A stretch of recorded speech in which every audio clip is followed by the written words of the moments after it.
사무엘상 13장 8절에서 14절 말씀 우리 한 목소리로 함께 읽습니다. 사울은 사무엘이 정한 기한대로 이레 동안을 기다렸으나 사무엘이 길갈로 오지 아니하매 백성이 사울에게서 흩어지는지라. 사울이 이르되 번제와 화목제물을 이리로 가져오라 하여 번제를 드렸더니 번제 드리기를 마치자 사무엘이 온지라. 사울이 나가 맞으며 문안하매 사무엘이 이르되 왕이 행하신 것이 무엇이냐 하니 사울이 이르되 백성은 내게서 흩어지고 당신은 정한 날 안에 오지 아니하고 블레셋 사람은 mik마스에 모였음을 내가 보았으므로 이에 내가 이르기를 블레셋 사람들이 나를 치러 길갈로 내려오겠거늘 내가 여호와께 은혜를 간구하지 못하였다 하고 부득이하여 번제를 드렸나이다 하니라. 사무엘이 사울에게 이르되 왕이 망령되이 행하였도다. 왕이 왕의 하나님 여호와께서 왕에게 내리신 명령을 지키지 아니하였도다. 그리하였더라면 여호와께서 이스라엘 위에 왕의 나라를 영원히 세우셨을 것이거늘 지금은 왕의 나라가 길지 못할 것이라. 여호와께서 왕에게 명령하신 바를 왕이 지키지 아니하였으므로 여호와께서 그의 마음에 맞는 사람을 구하여 여호와께서 그를 그의 백성의 지도자로 삼으셨느니라 하고. 아멘. 요즘처럼 우리의 인사 안녕하세요가 마음 깊은 곳에 닿는 적이 없습니다. 오늘도 아마 5만 5천 명이 넘었습니다. 이제 5일째 5만 명이 계속 넘어가는 확진자의 발생이 있고, 우리 정선도 한 명 있을 때 우리 엄청 깜짝 놀랐잖아요. 그랬었는데 벌써 이제 355명 정도. 오늘은 못 봤지만 어제 14명이 발생된 걸로 알고 있습니다. 강원도도 신규 확진자가 이제 1,000명이 넘었다라는 기사를 보게 되었습니다. 원주하고 춘천에서 많이 나오고 있더라고요. 정말 안녕하십니까, 평안하십니까 라는 인사를 정말 마음 깊은 곳에서 우러나오는 그런 인사가 되어버린 그런 시대가 되었어요. 이러다 보니까 지난주부터 나라에서는 방역 대책을 좀 바꿨죠. 알아서 해라가 되어버렸습니다.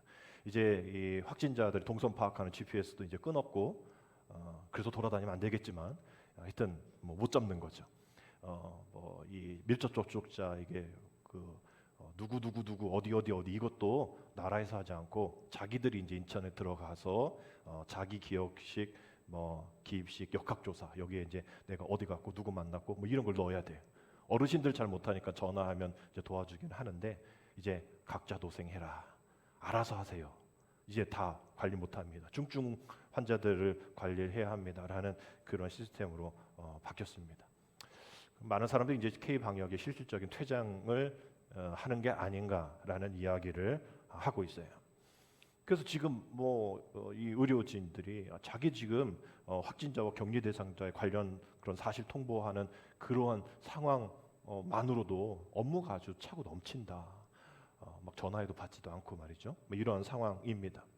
당연히 위중증 또 사망자가 숫자가 그 5만 아닐 때보다는 그리고 몇만 이렇게 되어 때랑 좀 다르게 좀 아래에 있어서 좀 다행이긴 한데, 이게 이제 앞으로 또 어떻게 될지 모르는 상황인 거죠.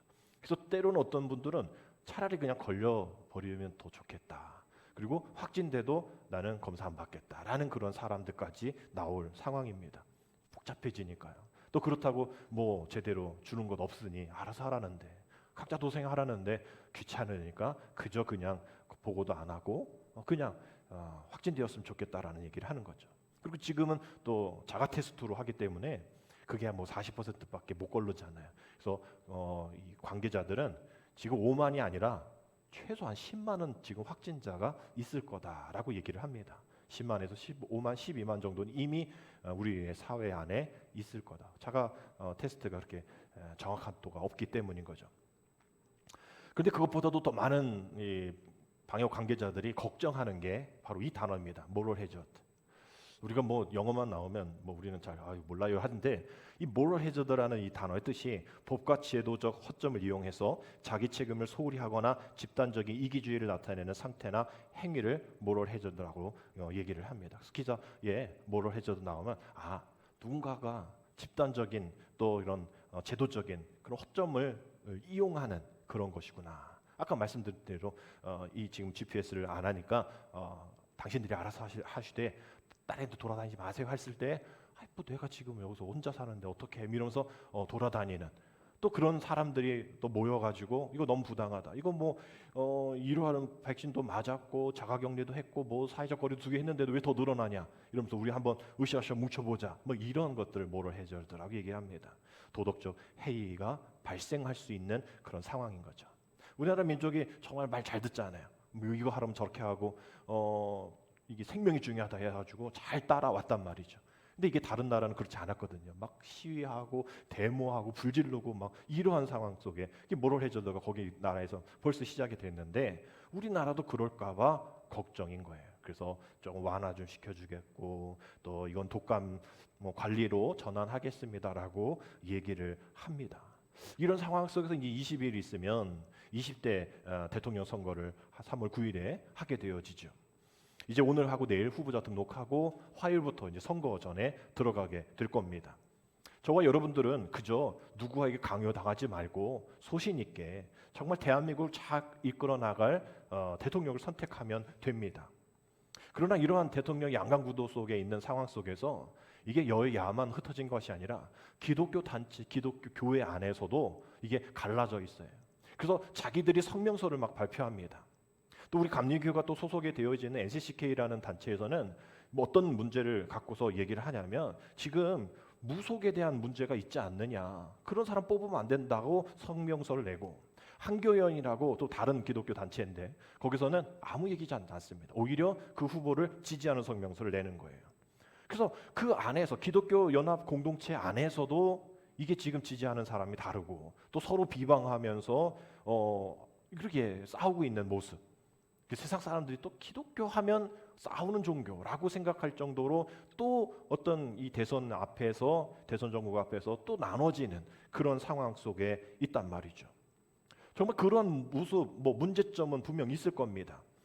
대한민국 헌법사 종교의 자유가 분명 있긴 하지만 정말 이런 이 보편적인 가치에 충실한 종교관을 가지고서 이 나가야지. 어떤 무속과 주술 사이비적 요소를 신봉하면서 그걸 국가적인 일에 한다? 우리가 이전 전 정권에서 이 문제가 됐던 거 여러분도 보셨잖아요. 그러면 안 되죠. 분명 그건 문제입니다. 근데 이걸 가지고 어떤 쪽에서는 비난, 어떤 건 침묵하게 되고 있단 말이죠. 그래서 침묵하는 목사나 단체에게는 왜 침묵하냐라고 손가락질하고 말이죠. 그 안에서 결국은 이런 것이 야 그래 정인 것 같아. 정말 대단한 것 같아라고 얘기할지 모르겠지만 우리 교회나 또 우리 성도나 우리 종교기관, 기독교 기관은 어떤 당파성의 좌우가 되어서 본연적인 예언자적인 그러한 기능을 망각한 채 정치의 어떤 성향에 따라서 특정 후보를 지지하고 또 지지하지 않는 그런 기관들을 욕하고 손가락질하면 안 된다라는 것이죠. 분명 문제는 있기는 마련이지만 결국 아까 말씀드린 이런 자가 도생이란 네가 알아서 해라는 것처럼 지금 교회도 또 어떤 교회, 종교의 우리 기독교의 어떤 원로도 또 그냥 알아서 해라는 그런 분위기입니다. 정말 우리 하나님 나라와 교회는 각자 흩어져서 각자 도생하면 안 되는 그런 공동체이거든요. 흩어지면 안 됩니다. 하나가 되어지고 하나가 되어지는 공동체가 바로 우리 기독교, 우리 종교, 우리 개신교인 거죠. 아니 우리 주기도문도 보면 하늘에 계신 나의 아버지가 아니잖아요. 하늘에 계신 우리 아버지여라고 돼요. 우리라는 단어가 그 예수님이 마음 가운데 있었던 하나의 그 모멘텀입니다. 그걸 가지고 있어야 돼요. 너의 하나님인 거 맞아. 또 누군가의 하나님인 거 맞지만 우리의 하나님이야. 그러면서 하늘에 계신 우리 아버지, 우리의 죄를 용서하시고 우리에게 일용할 양식을 주시고 우리의 시험을 벗어나게 하여 주옵소서라면서 우리를 강조하셨단 말이죠. 그런데 지금 각자 도생하는 것, 이건 올바른 모습들이 아닌 겁니다. 분명히 앞서 말씀드린 것처럼 한국교회 안에서도 특정 후보를 둘러싼 무속 의존을 바라보면서 정말 이게 문제가 있다라고 생각하겠죠. 저도 역시 마찬가지로 그런 생각을 하고 있습니다. 그걸로 인해서 정말 어떤 세계관, 인사정책 수립, 남북관계의 어떤 의사결정 이것이 이루어진다면 정말 큰 문제가 생기겠죠. 주술적인 공간 안에서 합리성이 배제된 채 의사결정이 되어지면 안 된다라는 거예요. 그러나 정치적 이념이나 지지협을 떠나서 흩어지고 비방하고 손가락질하고 물어뜯는 것, 결국 사탄이 좋아하는 일이 될 거라는 그런 생각을 하게 됩니다. 우리는 그런 것보다 분명 정치적인 건 자기가 안에 두고 우리가 함께 복음의 공적 가치 차원에서 우리가 그렇게 되어지면 안 되지, 우리 안에도 그런 모습 요소가 있으니 그러면 안 되지라고 우리가 생각하면서 우리 3월 9일에 어떤 기독교와 직결된 이익을 주는 사람이 아니야, 후보가 아니라 정말 저 사람이 뭐 교회는 안 다니지 모르지만 정말 하나님 나라의 보편적인 그런 가치관을 가지고 그 정책, 그 정치를 하고 있는지를 보고 우리가 선택을 하면 되어지는 것이죠. 어떤 나의 어떤 성향이 아닌, 어떤 공동체의 성향이 아닌 하나님의 복음의 기준의 관점에서 우리가 볼 수밖에 없는 거죠.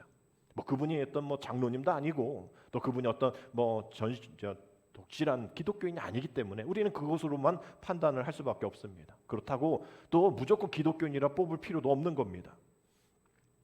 성경적인 가치관의 기준으로 우리가 그 후보를 공약도 보고 또 정치관도 보고 살펴볼 필요가 있는 것이죠. 분명 그 직무 기간 안에 하나님 나라, 하나님의 질서가 이 땅 가운데 실현될 수 있을까? 이 후보를 통해서 우리는 그 리더를 선택하면 되어지는 겁니다.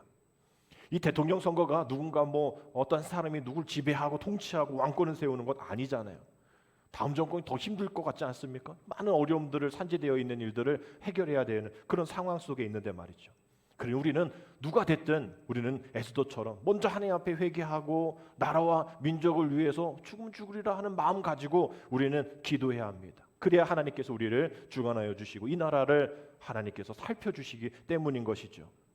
그래서 우리가 정말 국민을 귀히 여기는 후보, 정말 이 무엇보다도 우리의 모든 아픔과 슬픔을 하나로 이루어갈 수 있는 통합의 그런 후보가 대통령이 되어야 하는 것, 사회적인 책임 회피하지 않고 개인의 이익만을 위한 것이 아니라 정말 공공의 노력에 이바지할 수 있는 후보를 선택해야 한다라는 것이죠. 오늘 우리는 이러한 대선에 관련 이슈와 또 사무엘상 13장에 나온 지도자, 대통령, 왕, 이 사울을 통해서 이 각자 도생에 대한 혼자 알아서 처리해야 되는 그런 일이 얼마나 위험한지를 경고해주는 말씀을 함께 나누려고 합니다. 우리가 이전에 수요일과 금요일 통해서 이 말씀이 한번 흩어 지나갔어요. 우리 사무엘상의 말씀을 사무엘하까지 말씀을 보면서, 그래서 들으신 분들은 이해가 되어지는 그런 부분이 있을 겁니다. 근데 약간 한번 간략하게 이 시대를 얘기해 보면 이 사무엘상 13장은 사울이 왕이 되어져서 이제 시작하는 임기 초 한 2년 정도라고 오늘 앞부분의 말씀에 2년째다라고 얘기해요. 뭐 시작하는 그때인데 이스라엘의 초대 왕이잖아요. 왕을 달라 요청해서 어쩔 수 없이 준 왕입니다. 그러니 뭐 군사력으로 뭐 정치적으로 뭐가 되었었겠어요? 안 됐죠. 혼란스러운 상황 속에 있습니다. 그랬던 상황 속에서 사울이 선택한 것은 진정한 왕, 하나님이 계심에도 불구하고 내가 왕이다라는 생각 갖고 그럼 나는 어떻게 해야 돼? 준비해야 돼. 그래, 나는 알아서 해야 돼. 누군가 도움 주지 않아. 그러지 않으면 우리나라 망해라 하면서 각자 도생의 길을 선택한 그런 말씀이 나옵니다. 앞부분의 말씀 2절의 말씀 보면 이스라엘 사람 3,000명을 택하여 그 중에 2,000명은 자기와 함께 믹마스와 베델산에 있게 하고 1,000명은 요나단과 함께 베냐민 기브아에 있게 하고 남은 백성은 각기 장막으로 보내니라. 3,000명을 정예 부대 상비군으로 뽑았어요. 그래서 2,000명은 자기와 함께 두고 1,000명은 자기 아들 요나단에게 줍니다. 뭐 더 정예 부대겠죠. 특수하는 그런 군인이라 생각합니다. 그래서 사울의 입장에서 보니까 이제 왕이 됐고 백성들한테 신임을 좀 얻어야겠고 그러다 보면 뭐 전쟁 한번 일으키면 또 이슈가 되니까 아들에게 야 블레셋 저기 정비대대 한번 좀 치고 와 1,000명이면 되겠지 라고 보냅니다. 그런데 가서 봤더니 블레셋 애들이 이 병력이 장난 아닌 거예요. 5절의 말씀 보니까 블레셋 사람이 이스라엘과 싸우려고 모였는데 병거가 몇만? 3만. 지금 1,000명이 갔는데 병거만 3만, 마병이 6천. 또 그 백성은 해변에 모래같이 많더라. 그래서 거기서 진을 치고 임했어요. 진을 치고 있다라는 거예요. 그걸 딱 보니까 그 다음 말씀 6절에 이스라엘 백성이 어떤 마음을 갖게 되냐면 지금 1,000명이 갔는데 뭐 몇만 명, 3만 명, 6만 명 이렇게 되어 있단 말이죠. 이래서 이스라엘 사람들이 위급함을 보고 뭐하여? 절박하여 굴과 수풀과 바위 틈과 은밀한 곳과 웅덩이에 숨었다라고 되어 있어요. 아니 정말 하나님 나라, 하나님이 세워준 초대 왕국, 하나님이 계속 이전부터 계속 이루어 주시는 그 전쟁 가운데 승리, 이것을 갖고 있는 이스라엘 사람들이 그 위급함을 보고, 위급함은 뭡니까? 앞에 있는 이 병거 3만, 마병 6천, 그 군사들이 해변에 모래같이 많은 그 위급함을 보고 절박함을 느낀다. 절박이라는 뜻이 뭡니까? 그저 어떡하지? 아이가 아니라 그냥 초조한 거예요. 매우 다급한 겁니다. 또 절실한 겁니다. 이거 큰일 났다라는 거죠. 그래서 그걸 보고 절박했으면 이스라엘 백성, 하나님의 나라의 백성이라면 기도해야죠. 무릎 꿇어야죠. 근데 어떻게 됐습니까? 굴과 술풀과 바위틈과 은밀한 곳과 웅덩이에 뭐 했다고요? 숨었다 그랬어요. 그 다음 또 말씀 보면 숨은 것에 끝나는 게 아니라 어떤 사람들이 요단강을 건너서 갓과 길앗 땅으로 도망가고 모두 두려움에 떨고 있다라는 그런 표현을 하고 있습니다. 위급함을 보고 절박한, 우리의 절실함, 또 우리의 급함은 다른 게 있는 게 아니에요. 다른 어떤 그 현상을 보게 되어지는 겁니다. 나에게 부족한 것을 보게 되어지는 거예요. 정말 이렇게 임기 시작하는 이때의 이 모습. 근데 이 백성들은 또 그렇다 치더라도 사울은 그러지 말아야 하잖아요. 근데 사울은 또 어떤 모습이냐? 8절 9절 말씀 보면 사울은 사무엘이 정한 기한대로 이래 동안 기다렸으나 사무엘이 길갈로 오지 아니하며 백성이 사울에게서 흩어지는지라 사울이 이르되 번제와 화목제물을 이리로 가져오라 하여 번제를 드렸다라고 되어 있어요. 지금 이 상황이 전쟁날 상황인데 이거 한번 건드려 봤는데 이거 벌길처럼 아주 크게 달려올 판이에요. 그래도 사울은 그래 선지자가 있지. 선지자를 기다리는 거예요. 근데 이 선지자가 앞부분에 10장 8절에 뭐 다 읽지 않지만 지금 없어. 내가 7일 뒤에 와가지고 하나님은 하신 말씀 내가 너에게 전할게 라고 하는 그 7일의 기간을 사울이 기다렸단 말이에요.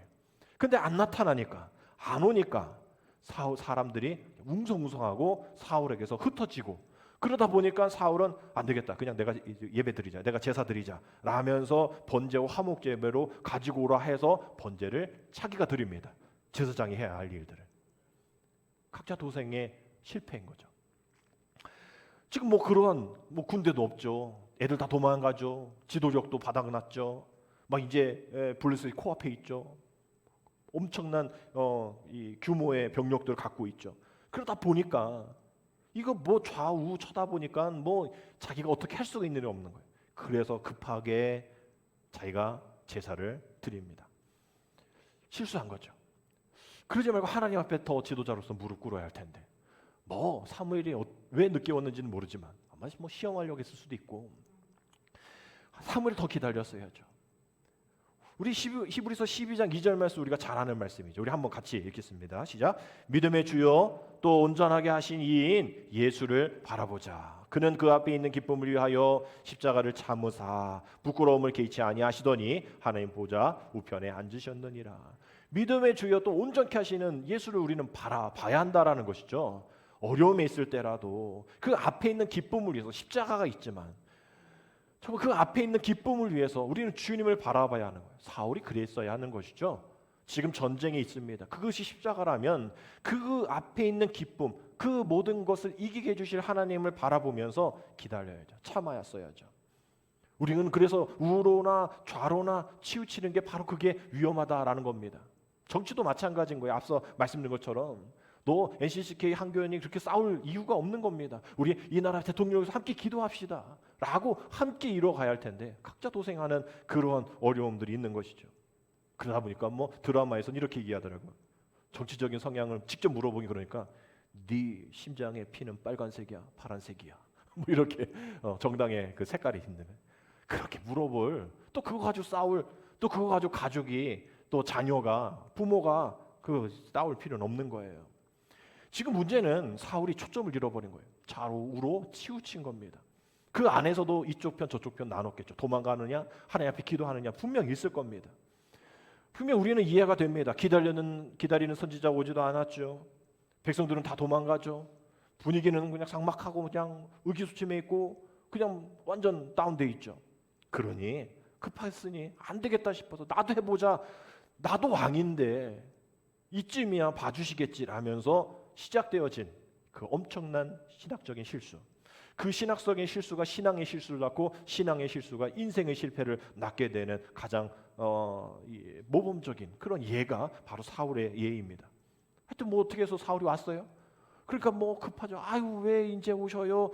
내가 얼마나 기다렸는데요. 내가 그래서 이렇게 했어요 라고 얘기하니 사무엘이 화가 나는 거죠.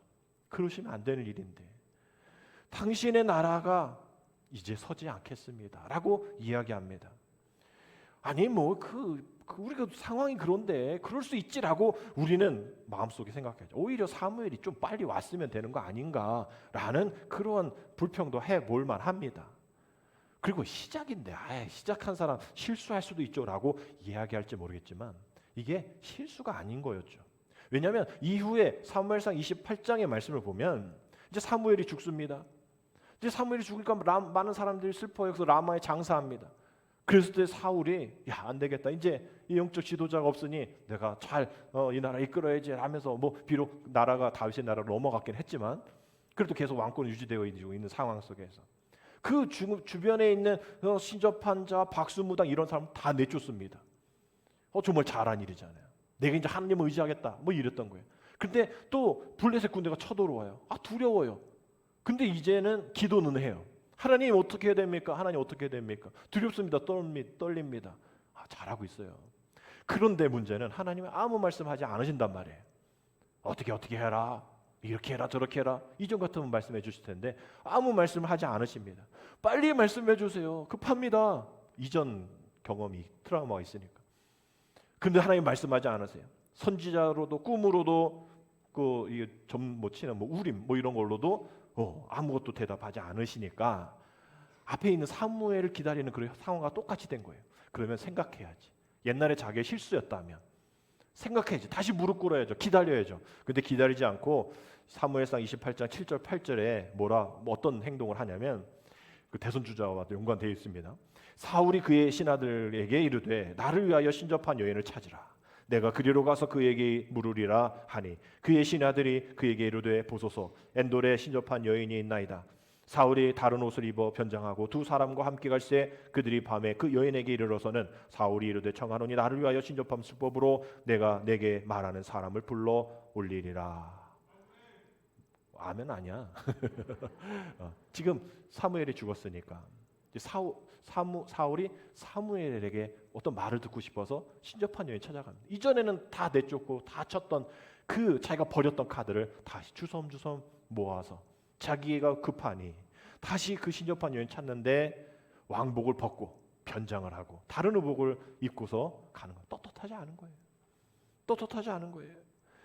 정말 이 하나님 나라의 있던 미래를 하나님께 물어야 하는데 신명기에도 분명 18장 11절 12절에도 진언자나 신접자나 박수나 초혼자를 너희 가운데 용납치 하지 말라. 이런 일을 행하는 모든 자를 여호와께서 가증히 여기시나니 이런 가증한 일로 말미암아 내 하나님 여호와께서 그들을 내 앞에서 쫓아내시느니라. 이런 경고를 알고 있단 말이죠. 알고 있음에도 불구하고 그 신접한 여인을 찾고 또 불러내는 일, 또 그 이후에 이런 되어진 일들 가운데에 정말 그 앞에 말한 처음이니까 잘 모르니까 급하니까 라는 그러한 인정해 줄 수 있는 부분들이 그냥 싹 가져버립니다. 이건 실수가 아니구나. 그렇게 살아왔구나. 뭔가 급하면 뭔가 하는 척하지만 그 이후에는 역시 이전의 그런 모습으로 돌아가는구나 라는 것을 생각하게 되어지는 거죠. 어떤 한 대선 후보의 어떤 이 의문뿐만 아니라 또 일반인들의 어떤 의문뿐만 아니라 이것이 우리 기독교인의 문제이기도 하다라는 것이 지난주에 발표가 하나 난 게 있는데 5년 안에 당신이 점을 본 적 있습니까? 라고 물어봤더니 무려 기독교인들의 몇 퍼센트예요? 23%가 5년 안에 내가 점 봤다. 그 다음에 천주교인들은 39%, 또 불교인들은 많이 보네요. 62%.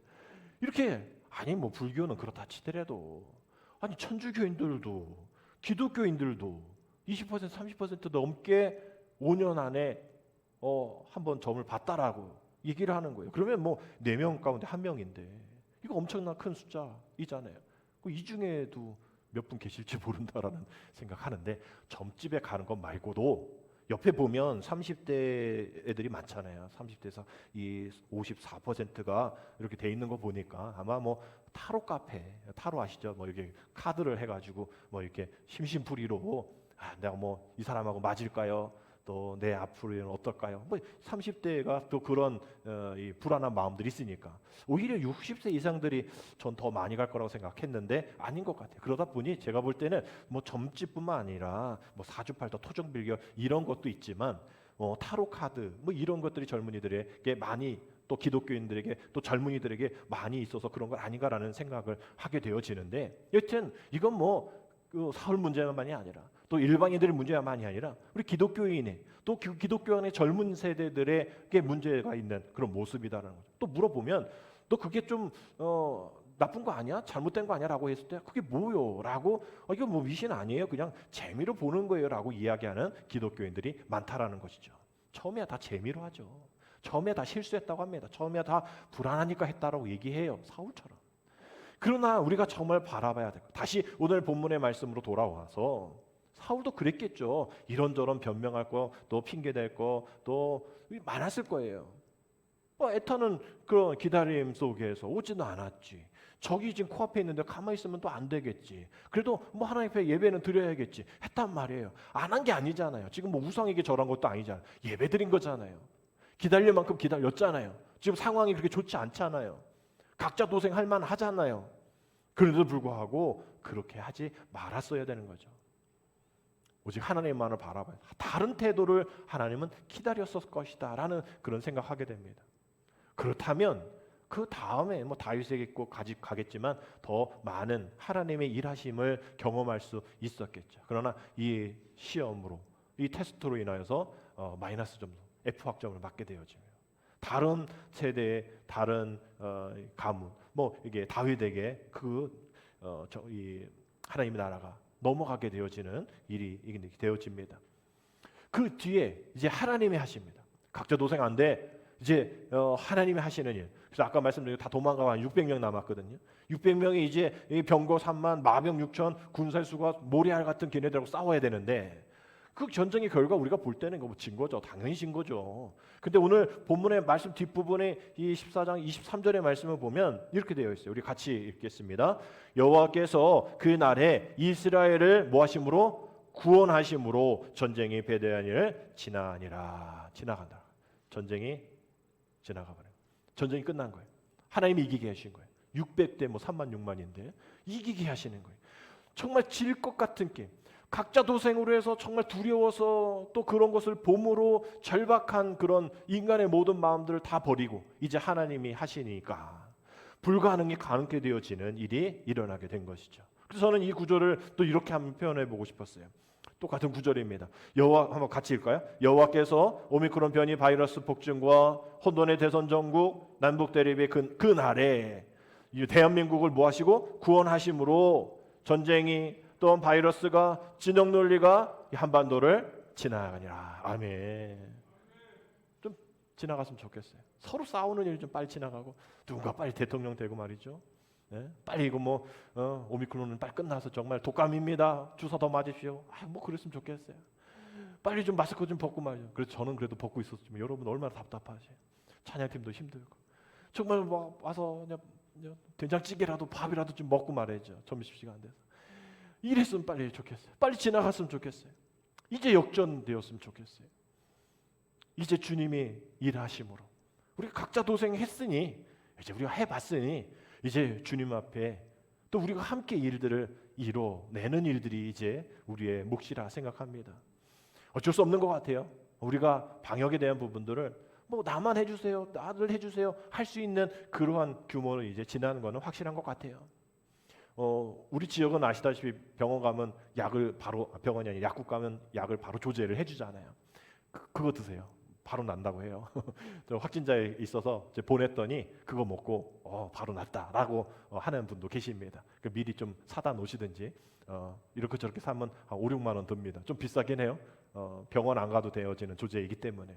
또 타이레놀도 여러분 몇 개 사놓으시고 또 외출 좀 그만하시고 어쩔 수 없는 거죠. 마스크 더 잘 쓰시고 몸 좀 이렇게 으시시하면 뭐 쌍화차라도 드시고 여러분 어쩔 수 없는 각자 도생을 살아야 합니다. 그러나 우리 신앙 안에서는 그냥 혼자 내버려 두지 말고 우리 함께 기도해야 될 때입니다. 그래서 저는 이런 한자가 없어요. 이런 한자 없는데 이 각자에 대한 이 이 각자를 바꿔서 이제 서로 상자 연결 연자를 써서 이 상현 도생을 할 때가 되었다라는 생각을 하게 됩니다. 이런 단어는 없어요.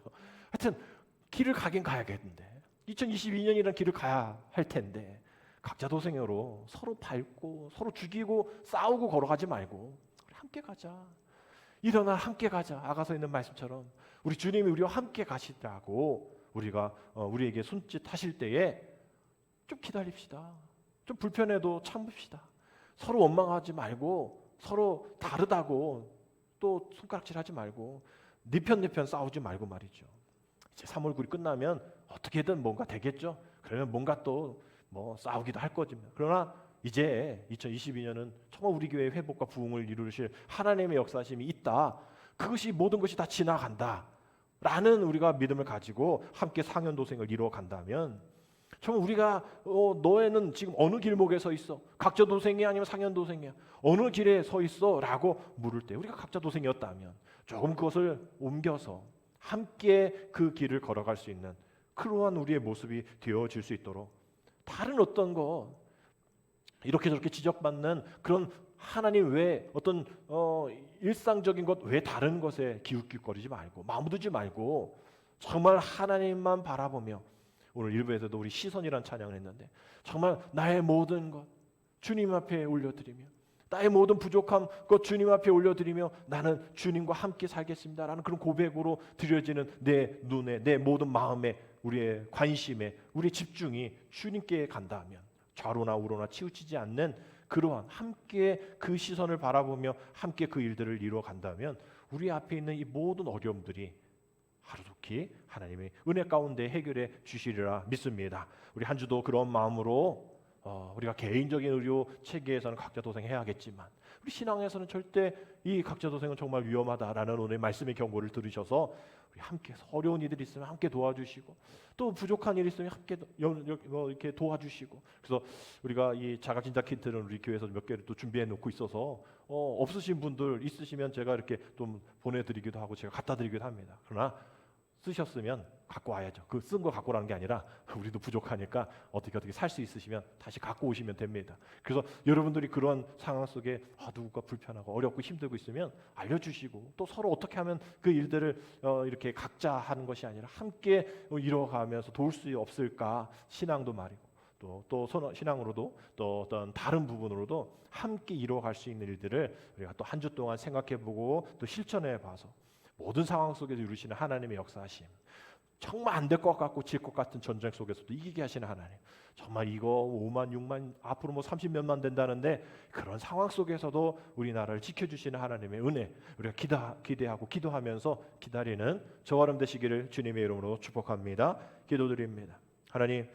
하나님의 사람으로서 헛된 일을 버리고 모든 상황 속에서 역사하시는 하나님만을 바라보며 우리의 시선을 주님 앞에 맡겨드리며 볼 수 있는 집중력 하나님 허락하여 주옵소서.